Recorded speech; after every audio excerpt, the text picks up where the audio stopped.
Hello, everybody, and welcome to Synergy Theater's performance of My Dearest Love, a series of dangerous letters. And we are going to start our show in just 30 minutes from now. In the meanwhile, it looks like our cast is starting to gather off stage. My name is Ken Adams. I am the artistic director of Synergy Theater.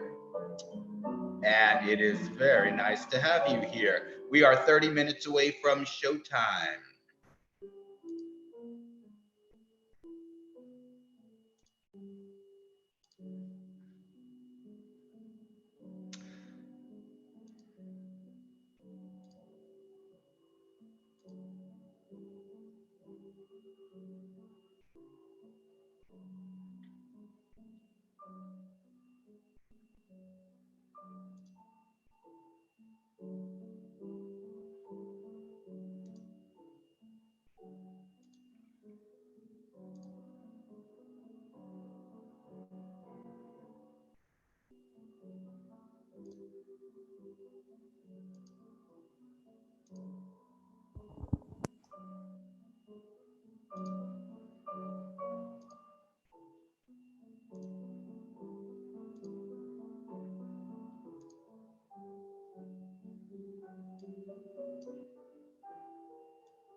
Well, hello, everybody. We are just 27 minutes away from the start of our 8 o'clock p.m. California time performance of My Dearest Love, a series of improvised letters. Welcome if you're out there. And Joe Marsh, I think you're out there. It's awesome to have you back.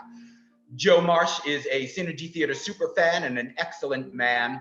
And it is awesome that he supports us as much as he does. Thank you so much, Joe. My name is Ken Adams. I'm the artistic director of Synergy Theater, and this is our online debut. We've had 3 shows so far in our initial run. This is our 4th show. We've had an incredible weekend, so many beautiful people coming out to support us, and thank you very, very much. Our show starts tonight at 8 o'clock p.m. That's Pacific Standard Time, and that means we are just 26 minutes away from the start of our 8 o'clock show. If you would like to interact with us tonight and offer us suggestions, the way to do that is you have to log into your YouTube channel. We're going to be asking for and soliciting suggestions using the chat feature on YouTube. So if you don't want to do that, if you just want to sit back on your comfortable couch and watch us on your 72-inch television screen on the YouTube channel, go right ahead and do that. But understand that if we suddenly start talking about penguins or vampires, as the case was in our previous show, that's because that's probably an audience suggestion that we are accepting via chat. Welcome, everybody. We are so glad that you're here. Synergy Theater is a fully improvised theater company. Everything we do is completely improvisational, and tonight's show will be as well. We perform at the Dean Lesher Center for the Performing Arts in Walnut Creek, California, when we're allowed to go outside. But when we're not, we don't stop. We come to you for free, always right here online on our Synergy Theater YouTube channel. Go ahead and subscribe to the channel if you would like to. I think that'll keep you posted on all of our doings. We're going to be coming to you all summer long with a whole series of improvised shows. After our run of My Dearest Love ends, then we're going to be unveiling a brand new show every weekend. We're going to be performing on Thursdays at 4 o'clock California time and Fridays at 7 o'clock California time. And we have 6 new shows that we're going to be rolling out and offering to you in rep. So you have found Synergy Theater. I'm so glad that you did. Please sit back, enjoy the music as we wait for our cast to assemble and the clock to tick away. We are 24 minutes away from My Dearest Love, a series of improvised letters.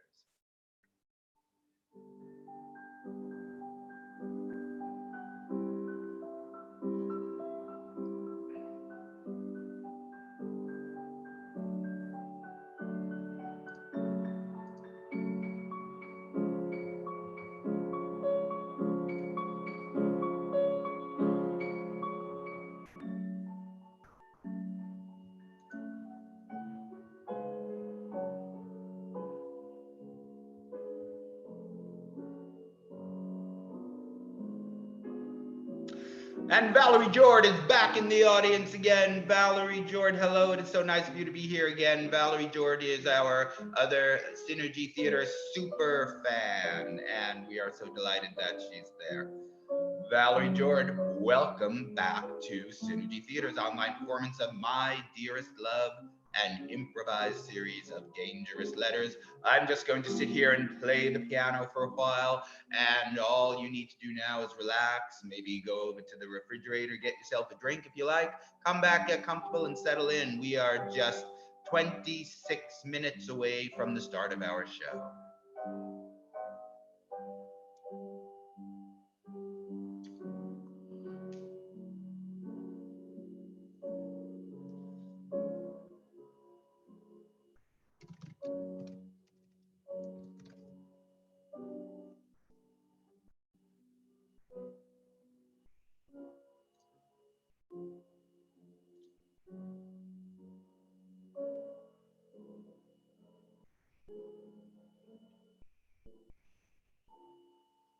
We're very excited to have a special guest improviser performing with us today. Kat Coppett is here. Kat Coppett and I are good friends. We performed together in a company called Freestyle Repertory Theater back in New York City 1.5 million years ago. Now Kat performs with the awesome Mopco Theater, Mopco Improv Theater, and she is here joining the cast of Synergy Theater for a couple of shows throughout the run of My Dearest Love. We could not be more excited. All the cast will come out and say hello in just a couple of moments, and we'll get to say a special hello to Kat. Everybody, we are just 22 minutes away from the start of our show. Thank you for being here. All right, Valerie, just for you.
Hello, ladies and gentlemen. My name is Ken Adams. I'm the artistic director of Synergy Theater. This is our YouTube channel, and this is the 4th show in our online debut of My Dearest Love, a series of improvised letters. Everything you see tonight is going to be completely improvised and all based on audience suggestions. If you would like to give us suggestions, then you have to go ahead and log into your YouTube channel, and then you'll be able to chat.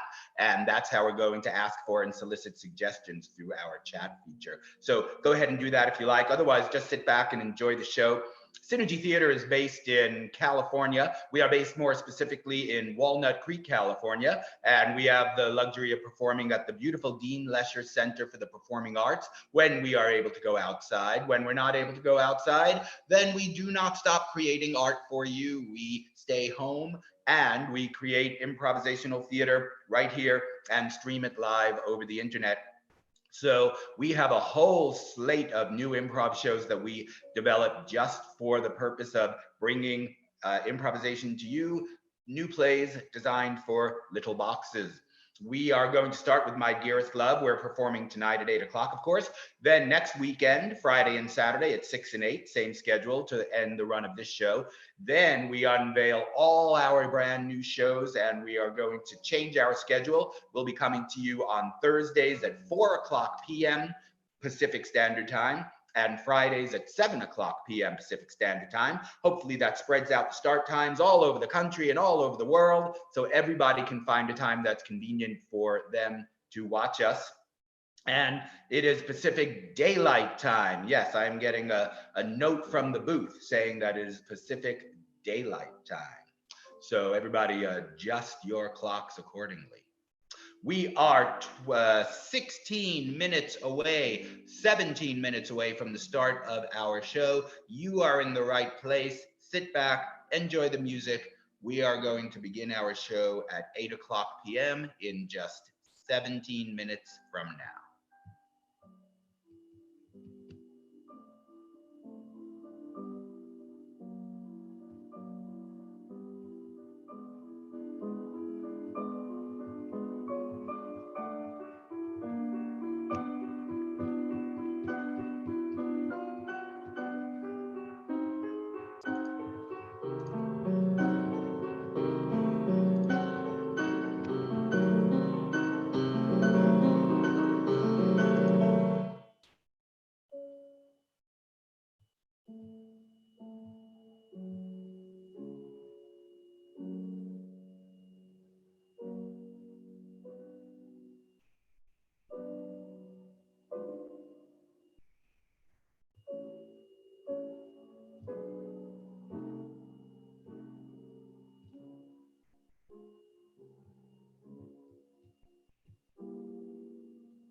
Griffin Beer is here. Well, hello, Griffin. How are you? Hello, Ken. I am doing magnificent. I am very, very glad to hear it. Was that in our 6 o'clock show, you played a vampire? Was that your first time playing a vampire? My first time playing a vampire in Synergy and in a play. Yes, I believe so. All right. But that means you played a vampire at home? Ken, that's very private business I don't wish to discuss here in front of all these people.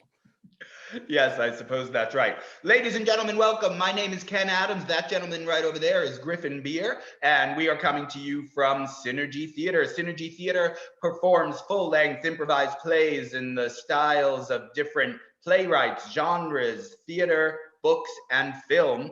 And we are delighted to be bringing you tonight our online debut of My Dearest Love, a series of dangerous letters. We have a whole bunch of shows coming up. Please visit our website at synergytheater.com, SYNERGYTHEATER, synergytheater.com, and you'll be able to visit our online performance page. It'll give you the whole schedule of all of our shows right up to the end of the summer. And when we get back into the real world, we are planning our awesome 2020-2021 season. So if you are local to the Walnut Creek, East Bay, California Bay Area, then by all means, check out our upcoming live performances once we're all able to go outside. We look very forward to being able to see you all in person again. Hello, Randy Salvador. Randy Salvador is back in the audience, and we appreciate that very, very much. If you would like to interact with us tonight and offer suggestions throughout the course of the show, then all you got to do is log into your YouTube page. We're going to be interacting with the audience via chat, and we're going to be getting suggestions. In fact, pretty soon, the rest of our company is going to be joining us out here on the stage, and then we are going to start by getting suggestions for all of the characters' names. So we should see some people popping on stage as they are ready to join us. Here we have Ed Meehan joining us. Ed Meehan, in our last show, you were the king of the vampires. Yes, I was. Yes. And how about you? Was that your first time playing a vampire? I want to say yes, formally. But once again, there have been some informal times where you've formally yeah, maybe I think I was a vampire maybe as a for a Halloween once or something, but never on stage. Well, it was awesome being your vampire slave. You Ken, it was you were my favorite slave I've ever had. Thank you, I think. I don't hey, know what that means. by the way, Justin Carnes is with us here tonight. Hello, Justin. Welcome to the show. Hello, Eileen. Welcome to the show. How are you, Justin? I'm doing well, thank you. How are you? I'm very, very well. And how are you, Eileen? And how are you, Lynn? And how are you, Robin? And ladies and gentlemen, there's Kat Coppett. Hello, Kat Coppett. Kat, you're going to want to take your microphone off mute so that we can hear you talk with us. I was just about to mention to everybody, and somebody's YouTube page, I think, has to be muted. If everybody could check and make sure that your YouTube page is muted, I think we're hearing a little feedback on that. Welcome, everybody. I was just about to mention to the audience that Griffin is one of the directors of one of our new shows that we're rolling out in our online format. Griffin's show is called the Intergalactic Support Group. Griffin, can you tell us a little bit about that? I can, Ken. So, an intergalactic support group. It takes us to the far future. Humanity has spread throughout the galaxy, populating different planets and moons, maybe even asteroids. But the problem is that major corporations are the ones who run these colonies. And the people living there have no freedom of speech. They're oppressed. They have no outlet of self-expression. So in comes this support group where people tune in to this secret video chat broadcast throughout the galaxy where they can freely express themselves. Yes, thank you. And that's going to be an awesome show. Folks, somebody's YouTube page is not on mute. We're getting some feedback there. If you can go to your YouTube page, I'm just talking to the cast now, everybody. If you can kindly go to your YouTube page, make sure that you have muted the site because we are hearing the YouTube feedback. If everybody can kindly do that. Griffin, your show opens up on June 12th. And we look forward to being there. The rehearsals have been very exciting. All right, my friends. Hello, everybody, and welcome to Synergy Theater. Our cast is assembled here. My name is Ken Adams. I'm the artistic director of Synergy Theater. And Synergy Theater is based in Walnut Creek, California. We perform fully improvised plays in various styles. And tonight's play is My Dearest Love, a series of improvised letters. In a few moments, we're going to get some initial suggestions from you, our audience, in order to get the play started. Before we do that, allow me please to make one opportunity to tell you that Synergy Theater is a nonprofit arts organization, and like all nonprofit arts organizations, we have been significantly impacted by the pandemic. All of our revenue generating activities, which include our youth outreach programs in which we go out into schools and libraries and community centers and offer workshops and shows for children and families, plus our teaching academy, plus our live performances, all of that revenue has been taken away from us, and we can use some money if you are of the means, if it is comfortable for you, and you have the ability to make a small donation to Synergy Theater. We would appreciate it very much. Any amount of money would be greatly appreciated, and you can make those donations on our website at synergytheater.com. synergytheater.com.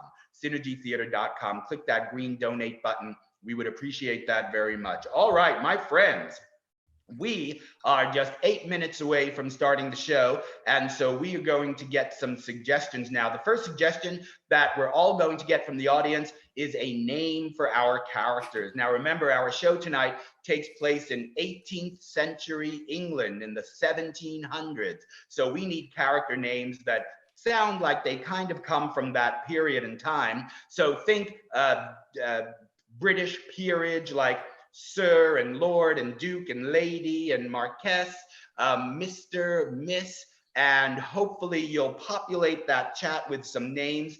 Cast, as soon as you see a name come up there that you think is inspiring to you, go ahead and just say out loud that you're going to take that name.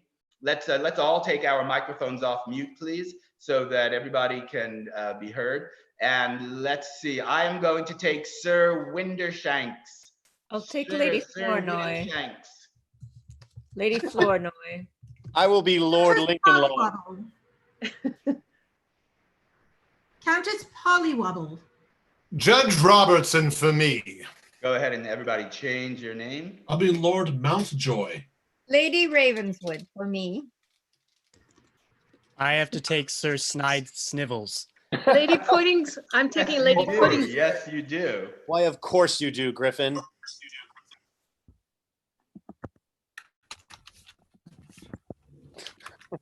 All right. Is everybody finding something that inspires them?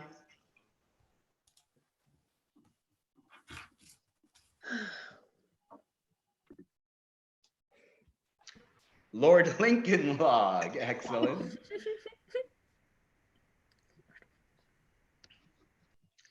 Lady Flournoy.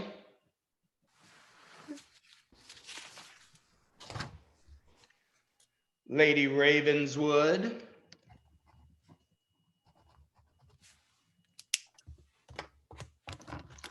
And Sir Snide Snivels.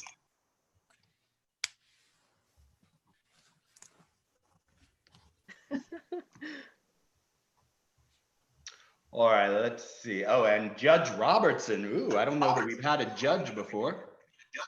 Well, now you shall have one, sir. All right, let's see. Eileen, Lady Puddingsworth. Pudding. Pudding. I'm sorry. Please, Ken. Pudding. Well, I'm not from England. How am I supposed to know? It's an old family name. The Puddingsworth family. Yes, I know it is. All right, my friends. Does everybody have a name? Yes, in fact, we do. In that case, it is time to get another suggestion from the audience. And this suggestion is, which one of the 9 characters up there would you like to see write the first letter? Which one of the 9 characters would you like to see write the first letter? So this story, of course, is told in a series of letters, one person writing to another. So go ahead. I'm going to type in the chat there, who writes the first letter And the first one who answers that question, that's the one we're going to take. So go ahead and somebody chat, pick one of the characters that you see there and tell us which of the characters up in front of you write the first letter. Okay, Lincoln Log. All right, here's what's happening. I see the first one was Lincoln Log and the second one was Judge Robertson. So we are going to have the first letter written from Lincoln Log to Judge Robertson. From Lincoln Log to Judge Robertson. Excellent job. All right, my friends, we are just 4 minutes away from the start of our show.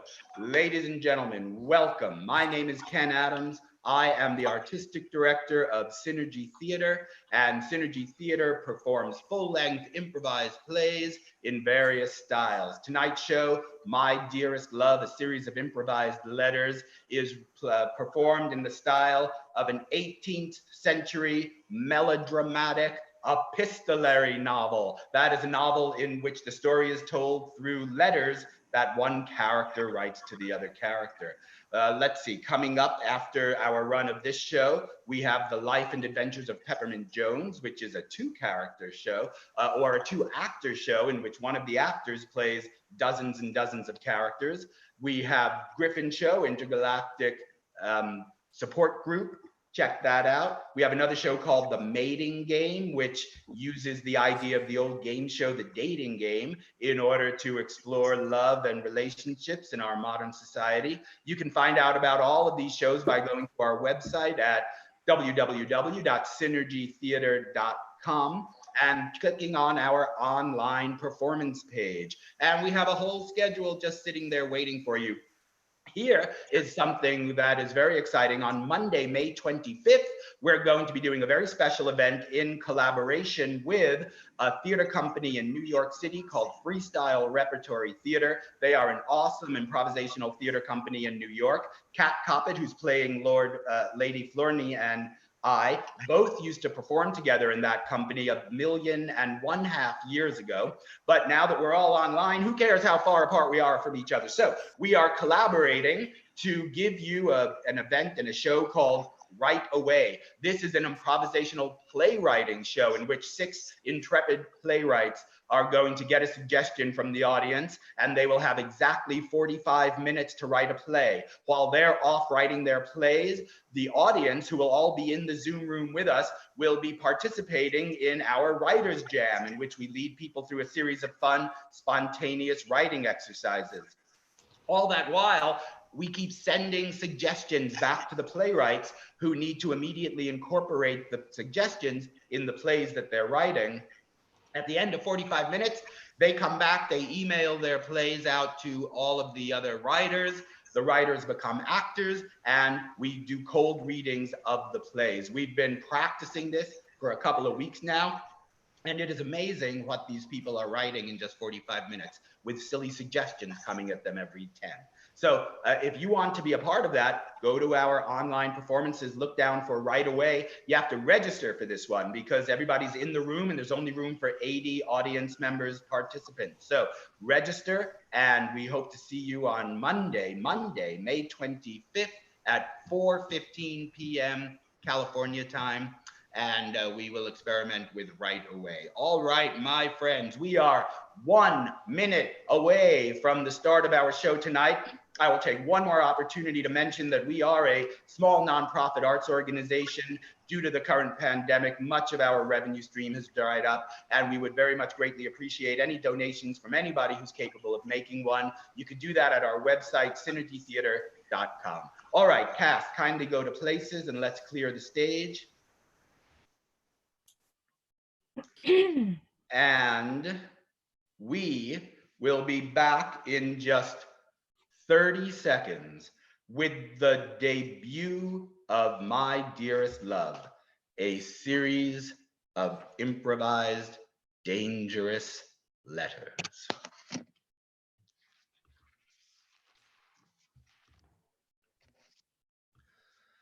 My dear reader, the letters that are here within contained were never intended for public consumption.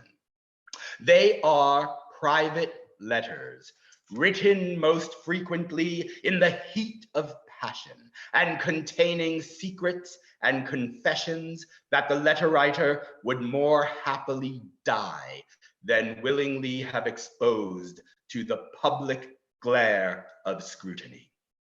However, now that all of the letter writers are either dead, in prison, or hopelessly insane, I have no compunction whatsoever in gathering all of these letters together, arranging them in their sequence of events, and presenting them to you, my discerning readership.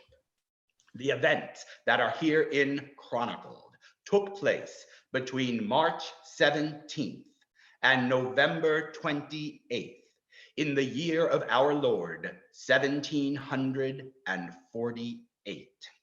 It has taken me years to gather these letters through blackmail, bribery, barbarism, from the hands of the various persons into which they have fallen.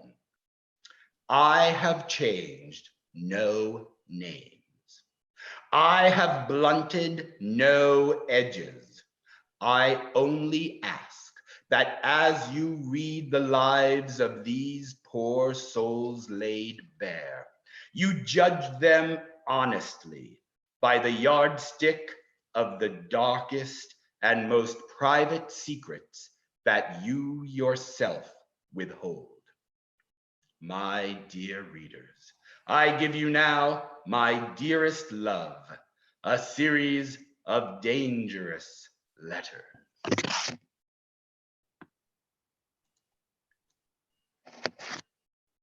Sir Lincoln Log, to my dear friend, Judge Horace Robertson. Dear Horace, it has been many, many days since we have seen each other, and luckily not so many since we have written. As you know, my correspondence with you is one of the fondest things that I have to look forward to. I count you as one of my dearest friends, and as you are a master of jurisprudence, I write to you now, not with just fond and happy remembrances, but also a grave situation that I very dearly hope you can help me with. As you know, my son, Lord Snide Snivels, and I have not had the greatest of relationships. Oh, I love my son, as you know I well do, but he did not follow in my footsteps, and as he is a cad, as they say, and a man about town, I have had my words with him in the past. Well, now I fret at the fact that my young son has run afoul of the Lady Puddingsworth.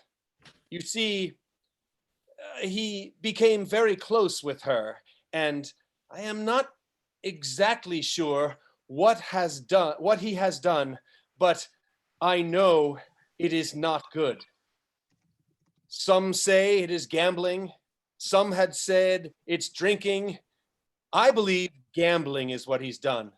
And, of course, we all know that he wears too much white. And he's a thief. He's got so many things going on. But what I write to you about is the gambling debts that he has accrued betting on the tortoise races with Lady Puddingsworth. Apparently, he has sicked the law on him in our small county, and I have sent him after this letter to you for your help in keeping him out of the county jail. I fear that it could be a dangerous path and reflect poorly on me and our whole family. I know you will know what to do, Horace, as you always have, from way back in our younger years. I thank you in advance for all that you are going to do. Fondly, your dear friend, Sir Timothy Lincoln Log.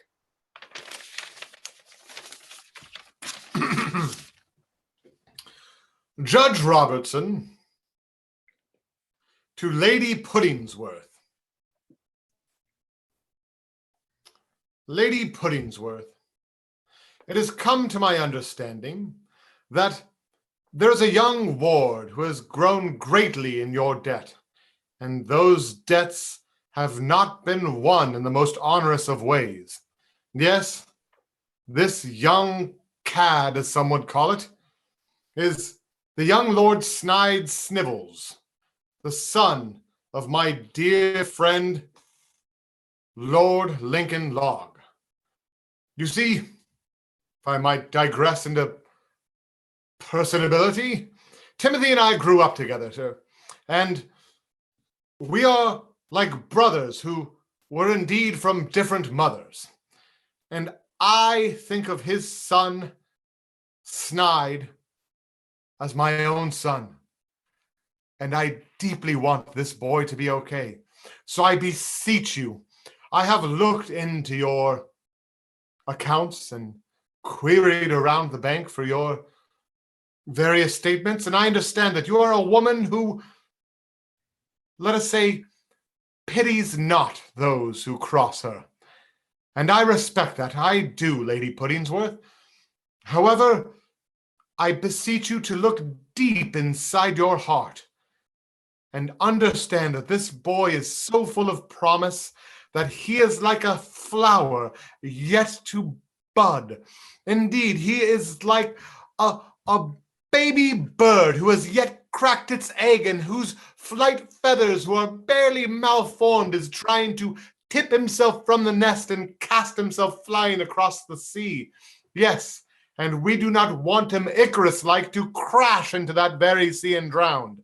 So please, do not be the deity Helios and burn our young Lord Snide all of his potential away.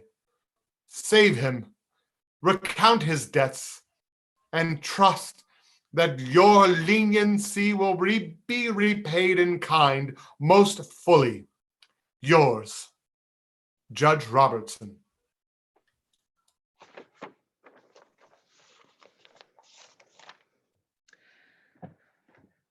Lady Puddingsworth to Lord Mountjoy.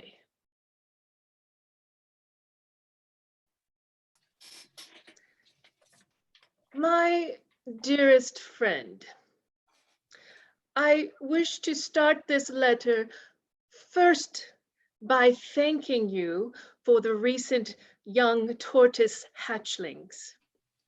Among them are quite a few which have shown great speed and endurance. The tortoise species that you sent me is far superior than the last. But I digress. I write to you with a quandary. You see, I received a letter from a Judge Robertson requesting that I take some sort of leniency on this Snide Snivels that has really run up quite a bill amongst the debts that he owes me. You see, I made him this white shirt, which he wore, and which proved to give him good luck at first. His tortoises won races, he won money. I assumed the white shirt was the good luck piece. But then he started to lose. You see, it all began when he lost the big tortoise race and afterwards began drinking. It was just after that race that Sir Snide Snivels came into my gallery with Countess Pollywobble at his side. You see, Countess Pollywobble and Sir Snide Snivels had some sort of romantic relationship. I was standing behind the tortoise incubator when I overheard this conversation between the two. I heard Sir Snide Snivels speak to Countess Pollywobble with these words. Countess Pollywobble, please, please, just lend me a few coins more. Oh, please. And what will you Countess- do for me if I do so? I had to lean in closer because I could not hear what she said, and she repeated it. I said, what will you do for me if I do help you? He responded, Oh, don't you scream at me. Well, I will tell you what we shall do. Father is sending me to be with that silly judge man, and I know that you long for his treasures. I will get in with him, and then I will bleed him dry and give you all that he has, my dear Pollywobble. Oh, Sniffy Poo, I love you. I love you. you can imagine the shock in hearing them exchange these words of love, especially since Sir Snide Snivels had expressed the same thing to me only days earlier.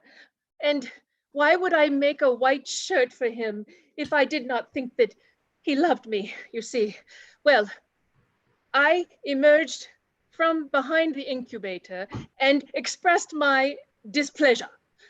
Snivels, how dare you say that you love this woman here?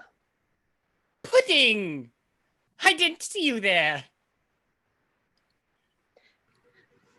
I brandished the white shirt at him and I asked him, does this not prove our love? And yet you, oh, and then she held up a white shirt as well. I see. You two have had a tryst, I said. She means nothing to me. I shall stab her right now if you wish it. Not here. Oh. Please leave now, the both of you. And I asked them to leave, and they left. Lord Mountjoy, I know you are a man of prudence, good breeding, and good judgment. I ask your advice in this.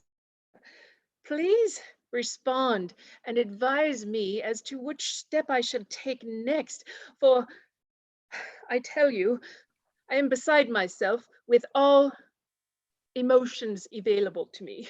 I sign you, your dear friend and confidant, Lady Puddingsworth.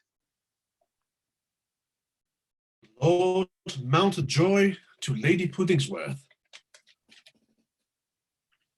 My dear lady, what you must do is take this little twat and smack him over his face, for he is a rather brash and spoiled little boy. And therefore brash, spoiled little boys need to be put over one's knee and spanked properly. Yes. I rather find it interesting that you have been quite this lenient because of your history, and knowing that you are a very strong person yourself, I'm amiss as to why is it that you are asking me for my help, to be quite honest.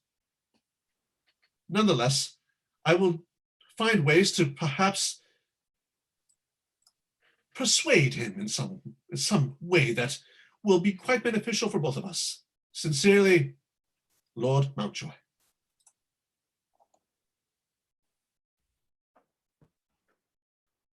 Sir Whiddenshanks to his Honorable Judge Robertson. My dear Judge Robertson, I write to you under the cover of darkness, where I hide in the small room that I let from a widow whose name I shall disclose from you, so that you shall not be sullied either in deed or reputation with the knowledge of my acquaintances, and I report to you as per your instructions. I am, in fact, as always grateful for the leniency you have shown me in allowing me to escape the prison time that I so justly deserve as a favor to my good uncle, your good friend. And I take my obligation to you seriously to serve as snitch, they say in the common parlance of the street, upon those whose eyes you are to look deeply into in order to gain confidence and have security of their good behavior. I talk, of course, of Sir Snide Snivels. Well, it has been 4 weeks since you sent me to watch over him and to report back to you, and I can tell you now about several instances which redound to your displeasure undoubtedly. First of all, you must know that I wormed my way into his confidence when I met him one day at the tortoise races. There he was, betting a quid on a large brown tortoise. "Ah, you must be Sir Snide Snivels," I said. He looked at me, unsure of whether to take me at my word of honesty or not, and said, Ah, yes, I am Snide, and you seem familiar to me. he said, concerned that he perhaps has seen me somewhere. I made haste to disguise myself with my hair, and then I explained to him, "Sir Snide Snivels, your reputation as a master gambler, womanizer, drinker, and thief has made its way towards me. I wonder if you would take me into your tutelage so that I may learn the craft from the master." He replied, Oh, yes. Yes, I need a mentee who will do all my bidding for me so I can lay back and watch. Please, come. and he took me in hand. The two of us left the tortoise races, and he took me to a tavern. Oh, Lord Robertson, I tell you, this tavern was of the lowest state imaginably. It was dark and dank, with barely a window to let in the air. There was dirt upon the floor, and grime and slime upon the chairs. An old woman, one Lady Flournoy, who at some point in her past had pretensions toward grandeur, now was reduced to the slovenly, almost toothless innkeep of this horrible establishment. Lady Flournoy stood behind the bar, but it was clear that Sir Snide Snivels and Lady Flournoy had some type of history together, for they spoke to each other as intimates. Lady Flournoy said, You owe me, Slime Snivel, and And you've like- got 1 week, Sir or I'm Snide collecting Snivel. my debt. Sir Snide Snivel took money from his pouch, threw it on the counter, and she bit into it with her one remaining tooth to ascertain its legitimacy. Knowing that she was well paid, her manner softened towards the lad. All right, Snide, you're a good boy. You bring more of that where that came from, and I'll keep your beer mug full. Snide Snivel said this. Well, you know that I also love paying you in love, but I have brought you a new man who you can use as your lover. Come here, whatever your name is. My goodness, I said, for surely I did not expect this. Are you saying that I am to be offered up bodily to this woman here? Sighed Snide Snivel said. Yes, look at his luscious locks. Don't you want to run your fingers through them? Take him, make love. To which Lady Flournoy said, I was beautiful once and a lady. well, I shall skip over the gory details of the next 25 minutes that took place between Lady Flournoy and I in her private chamber behind the bar. But as I lay in the bed exhausted, she went back out to where Sir Snide Snivels sat at a bar stool, and it was then that I overheard Snide Snivels tell her of this dastardly thing that he did.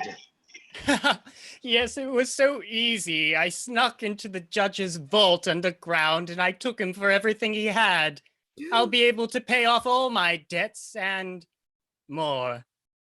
Lady Flournoy, now that she understood Snide Snivels to be in possession of your fortune, proposed this horrific, immoral, and criminal conspiracy. I never understand. The You idea snide. ruminated in her head. It was as if it took her a moment to collect Oh, her yes. thought. But at last it came out. Ah, Sir Snide Snivels, so in tune with Lady Flournoy, did not even need to hear the words spoken. He knew exactly what she said. He knew the deed that she proposed he do, and he exclaimed it out loud. Yes, indeed. Have the judge killed. That's the perfect ending to this all. Well, at once he banged on the door, scraped me off the bed, and took me out. We walked through the dark street to where he brought me to a tiny home. He knocked on the door, and the door was answered by Lord Mountjoy. Lady Flournoy had gone off into her room to count the money in her dreams. You must know, Judge Robertson, that whatever impression you had of Lord Mountjoy has been ill-conceived, for as soon as Sir Snide Snivel saw Mountjoy's face peering through the crack in the door, Sir Snide Snivel said, Mountjoy, I've returned with good news. Mountjoy welcomed he and I into his home. Welcome, welcome. What news do you bring? I hope it is very Snide good news. Snivel put his terrible plan against your life into action. I bring news that finally the judge will meet his comeuppance for what he did to you so many years ago. Yes, And Lord Mountjoy recounted the indignity. yes. It was years ago, in my youth, no less, for I was in a very difficult situation in life. I needed money quickly, and hearing about Judge Robertson's affairs with my own father, business affairs, that is, I took it upon myself to enter his abode and telling him, regaling the history that he and my father had, I asked him if he would give me a small loan. Not only did he not give me the loan, but he spat in my face, called me a name, and threw me out on the streets like a vagrant. And I had to go and scrounge among the rats and the vermin, and to slowly build my way up to the stature that I have now. And I vowed every day as I ate morsels of rat meat and poop that I would get my vengeance upon that man, that It was vile then creature. that Lord Mountjoy revealed the even further indignities concerning thumb braces, stables, tripping, and pantsing. Yes, yes, and to make matters worse, I found myself as a stable boy, and of course, who was one of the customers of the stable was Judge Robertson himself. And to seeing that I had gathered some semblance of a life to make me more indignant, he passed me in front of all the congregation. Well, Sir Snide Snivels was sent into a sniveling snip of laughter. How dare you? Said Lord Mountjoy. Sir Snide Snivels brought this meeting back to order. No, you misunderstand me, Mountjoy. I laugh only to know that the future holds devilish deeds for Judge Robertson's. And to top it all off, I have brought you a man to make love to. Excellent. Then it's all come to fruition. Yes, tell me your name. Once again, Judge Robertson, I skip over the next 25 minutes of time and regain my narrative whilst I lie heaped and breathing heavily upon a small cot in a back corner of the stable, where I overheard Sir Snide Snivels make this determination. We shall do it together at the grand ball when he makes off to the loo. That is when he will meet his demise. Excellent. And the two of them walked off together, both laughing in a sinister fashion. I can still hear it now. Judge Robertson, you are betrayed. Your fortune is stolen. Your life in danger. I tell you, good judge, I have come to care for you. I want your safety to be paramount, and therefore I urge you to take whatever precautions are necessary to avoid the dire fate that awaits you, as related to you by your friend and servant, Sir Widdenshanks.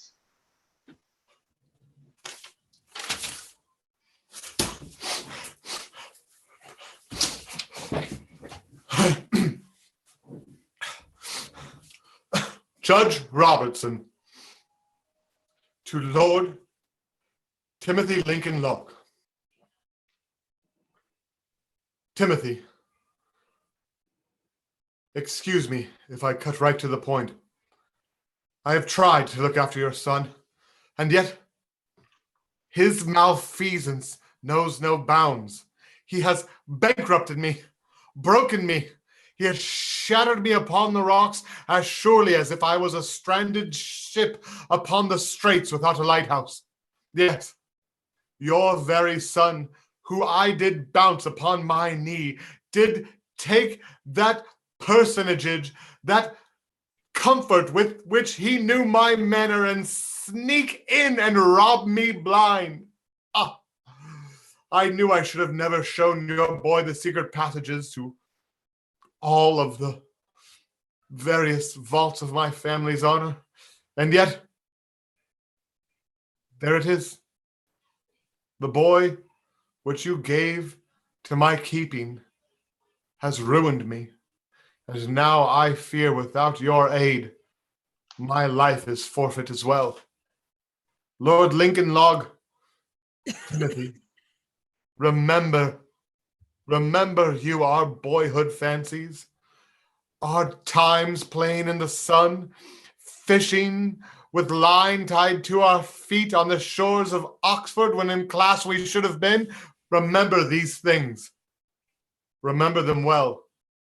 For without your patronage, I fear that I am a broken man, your son like a great whale, soon to swallow me whole. And I, Jonah in his belly, locked unless you free me. Lord Lincoln Log, look deep inside your heart and spare some mercy for your friend. Help me engage your son and put him in his rightful place. I know he is your boy and you love him like no other. In fact, I must tell you something that might break your heart. But I saw your son. That's right, I saw Snide himself cozy up to one woman after another, like the cad that he is. One specific time, I saw Lord Snide and Lady Ravenswood at tea. That's right. Sir Snide looked upon her as if she were all Midas's gold mounted upon one heap, and she looked upon him as if he himself were God incumbent, and this is what he said to her. Lady Ravenswood, I would leave all this behind, my debauchery, if you would please just reconsider and accept my proposal. Snide, much as I feel great affection for you in my heart, I cannot tie myself to you who have such a checkered past. Why, how would I know that you would change your ways? And while she was demurring to her better sensibilities, he said this one phrase and cut right to the quick of her and made her ope her purse and her purse in such a way that I was stricken dumb. I am only this way because I caught my father and Judge Robertson together. What? They were lovers. Oh, my dear. What a trauma. Why, of course, this explains it. Oh, my lord. My dearest Timothy, your son knew our secret, I know not how. But our boyhood fancies faded in my mind as I heard them from the heiress, as they spoke of tea and better tidings. I could not look upon them any longer as I tripped my way into the darkness, knowing that your son had the secrets to not only my manner, but of my soul. So watch yourself and watch yourself well, for I fear that your son has his vengeance set upon me for our dalliances together. Our love has never known any bounds, Timothy, and yet I fear that we have met our match. Guard your back. Forever my heart is keyed to you. Judge Robertson.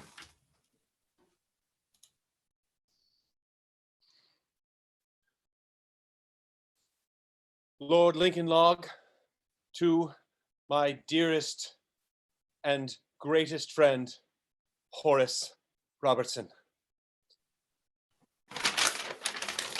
Dearest Horace, I received your letter a month ago, and upon receipt, sped as quickly as I could to find my ne'er-do-well son and bring him to some semblance of order. Well, it was my misfortune that I was not able to find him right away, but I was able to stumble across one Sir Widdenshanks, the man who you had employed to help originally. Well, I stumbled across Sir Widdenshanks in a house of ill repute, and I care not to say how I found him. And as I approached him, he looked into my eye and saw the resemblance of me and my son, and knew upon the first visage who I was. And before I had a moment to breathe a question, he spoke to me the following words. You are the father of the man who ruined me. It is true, I said. It is very true. And as he ruined you, it appears, I am likewise ruined. There is the crux of why I find you, and I, before I could speak another word, spoke what I most needed to hear.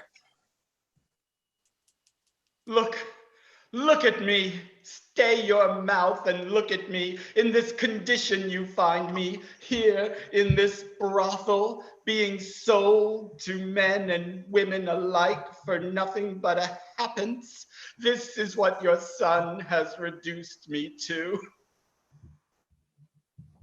I heard his plaintive cries and asked with one last breath, but have you seen him? Know you where he is? For he is cloaked in mystery. Yes, I know where he is. I know where he is because he comes here from there each Wednesday to take the poor farthings that my sinful work earns for him, leaving me nothing but this white shirt. He has so many. If you seek your son, you will find him at the Indic, next to the old bar. There he sits in his sin, and if you find him, tell him for me I wish him dead. And with that, he turned on his heel and went to his room.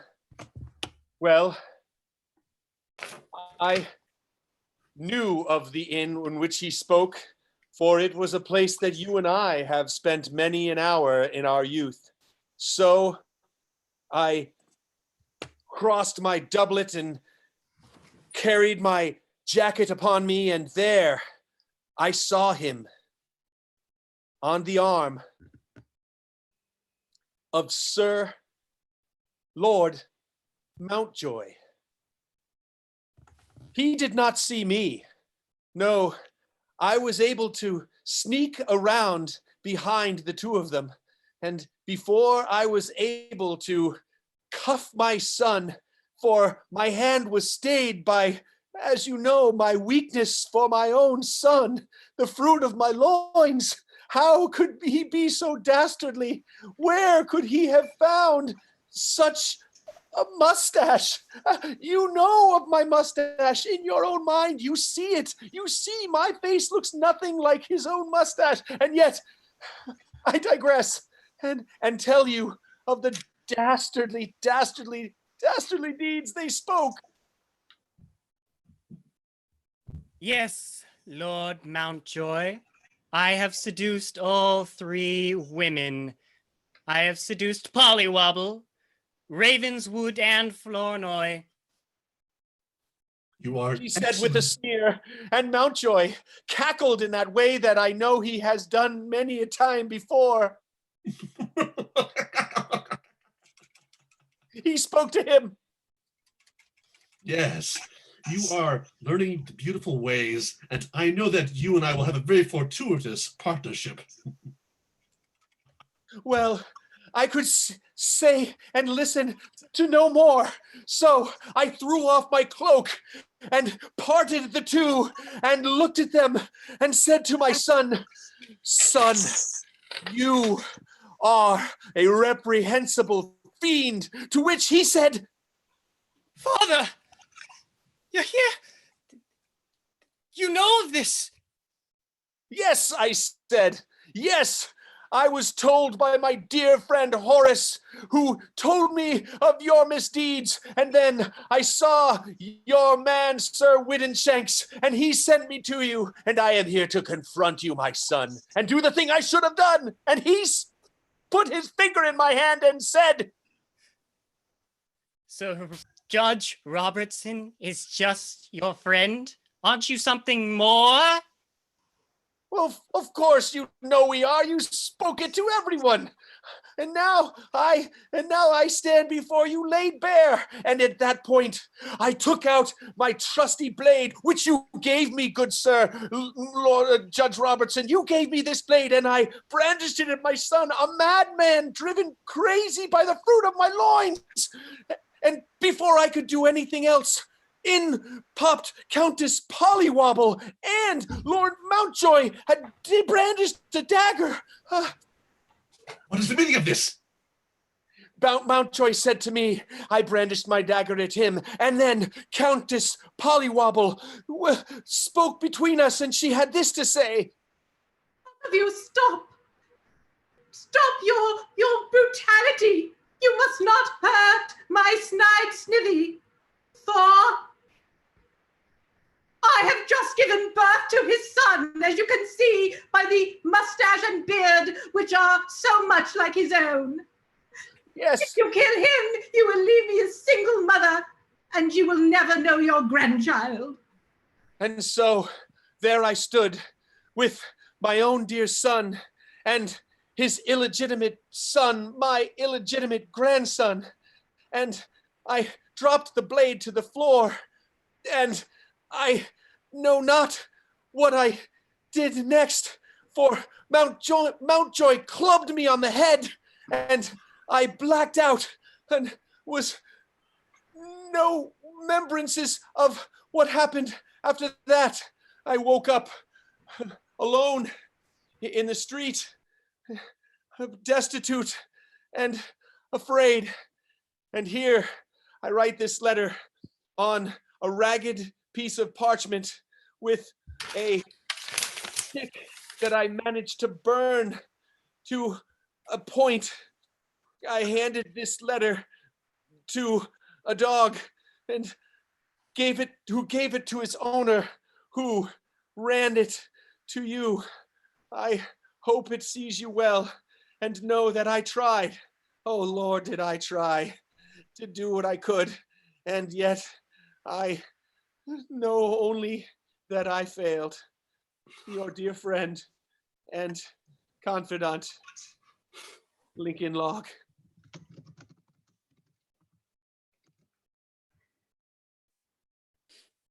Sir Snide snivels to father.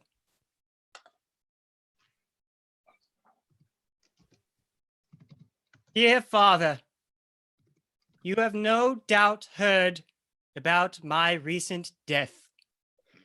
This letter I write to you, knowing full well that I will meet my demise shortly, and I only wish to explain myself and my downfall to you. You see, as a little boy, many, many years ago, after mother had passed, you were so distant, father. You had the housekeepers raise me. I only wished for your touch.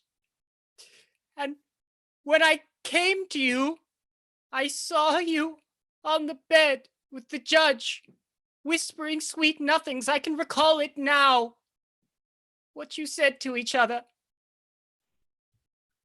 As if it appeared in my mind. My love. He said to you. I know our love is forbidden, but I feel my soul is bound to you in a way most sacrosanct. To which you responded, father. It is true. My dear friend, I feel the same. Please, do not call me friend, for surely our bond is deeper than friendship, and though none other may recognize it for what it is, no matter the distance between us, our souls will be united. At which point, father, for 25 long minutes, the two of you made passionate, passionate love, all the while I standing there, a mere child, watching. Do you know what scars it does to a child whose mother just passed, watching his father love another man? It breaks you inside. I'm sorry. That is the reason why I'm the way I am. And you coming to me in my darkest hour, I sought to bring myself right, father, to give back to all of those who I wronged. Whatever gold I took from the judge, I replenished in his vaults. I went to the brothel and I took Sir Whittinshanks out. And in a chance encounter, the two of us in a quiet shack on a river, he said to me,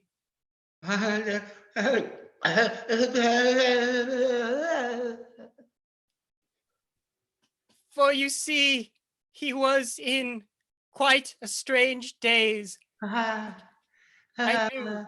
Do you have a tuppence? I will love you for a tuppence. But I told him, father, I said, Sir Whittinshanks, come out of it, my good man, and I slapped him hard across the face. And suddenly, the whites of his eyes rose, and the man that was there before returned. You.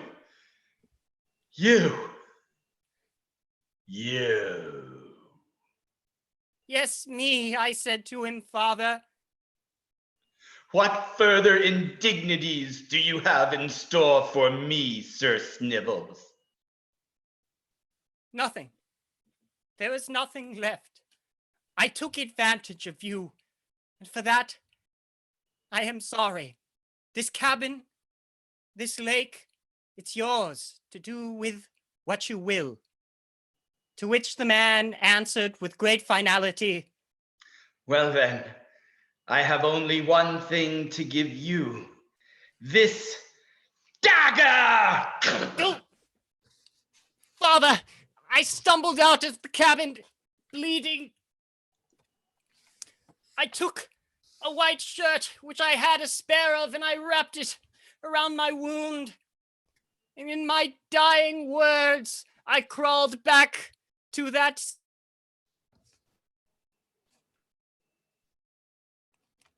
Oh.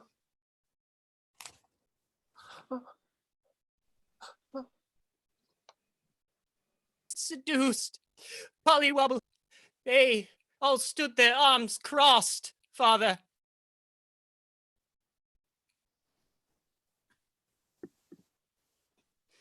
I, in such a haze, smear my blood on this letter, for out came Ravenswood as well. And at which point my eyes started to blur and all four women took to me. Puddingsworth choked me. Flournoy kicked me about my bits. Ravenswood stabbed me again with a knife, and Pollywallow slapped me across the head with a mallet. I dragged my limp corpse out to an alleyway where I found an old handkerchief, Father. I used my blood to scribble this last message to you, hoping that we could reconcile and that someone would deliver it to you. Your son, Snide.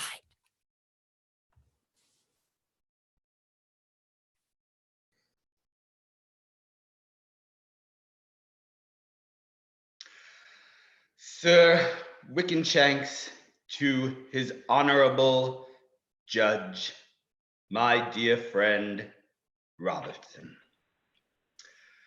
Well, I write to you as I convalesce in the home for the hopelessly insane in London. I trust that you are well, for word has reached me that you and your friend, nay, let us not style him friend any longer, you and the man into whose eyes you gaze as you utter the phrase, my dearest love. I understand that the two of you are quite content and happy now. And although the pain and loss that he has suffered in the loss of his son continues to be a serpent in his paradise, you are there like Eve, nude and apple in hand, to promise him a paradise of a different kind. Judge Robertson, I know not if I shall ever get out of this solarium, for it seems that my wits are only hither and yon on fair weather days. And so I make this my last missive to you, in which I encourage you to hold tight to your good Lincoln log. Hold tight to the ones you love, for so often separation is forced upon us, and isolation is a gift we care not to receive, and yet it comes to us in abundance. Therefore, if you have opportunity to break through the barriers that keep you from the one you love, then break through them, Judge. Break through them and allow that love to shatter the little boxes in which your tiny life was previously confined. For regardless of how much distance there is between you and another person, love can bring you together. And so I say goodbye to you. I wish you well, and I wish you happiness. Your friend, Sir Widdenshanks.